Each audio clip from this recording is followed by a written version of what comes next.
بسم اللہ الرحمن الرحیم۔ جی جاسم صاحب، آج آپ کیا سنانے والے ہیں؟ میں آج نماز کے فرائض سنانے والا ہوں۔ ماشاء اللہ، جو سنائیں پھر نماز کی فرائض۔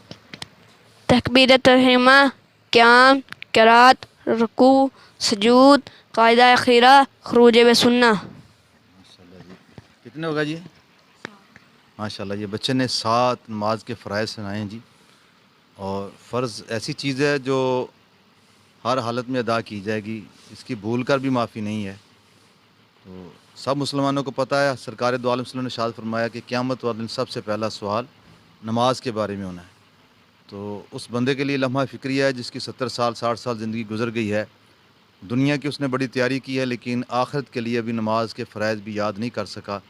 تو کل روز معاشر قیامت کے دن ایک طرف 12 سال کا بچہ کھڑا ہو کر نماز کے فرائض بتا رہا ہوگا، اور ایک طرف 70 سالہ بابا جو کہے گا کہ میں 70 سال اپنے گھر میں اپنے شادی بچے معاملات ہی کرتا رہا، تو پھر اللہ کی بارگاہ میں کیا جواب دے گا؟ تو مالک پوچھے گا نہیں کہ میرے نبی صادق نے، میرے نبی رحمت نے، میرے محبوب نے تمہیں یہ پیغام نہیں سنایا تھا کہ سب سے پہلا جو ہے سوال نماز کے بارے میں ہونا ہے، تو تم نے کیا تیاری کی؟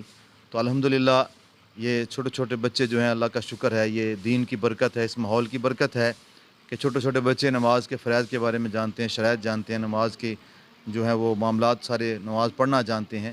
تو اس لیے ان لوگوں کے لیے لمحہ فکریہ ہے جن کی عمریں گزر گئی لیکن ابھی تک انہوں نے اس پہ غور نہیں کیا۔ آج بڑی آسانی ہے، خدا را جلدی جلدی اپنی آخرت کی تیاری کریں۔ آج آپ کی جیبوں کے اندر موبائل موجود ہیں اور اس میں ہر طرح کی معلومات ہے۔ اگر آپ کو شرم آتی ہے کہ بوڑھے ہوئے کسی کے پاس جا کر کیا پڑھیں گے، تو آپ کی جیب میں بھی ایک استاد ہے، اس کو باہر نکالیں، اس میں بجائے اس کے کہ واہیات فلمیں ڈرامے گانے سنیں یا کوئی اور چیزیں دیکھیں یا سیاستدانوں کی باتیں سنیں یا خبریں سنیں، اس میں اللہ کا دین پڑھیں اور سنیں اور سمجھیں تاکہ قبر اور حشر میں کام آئے۔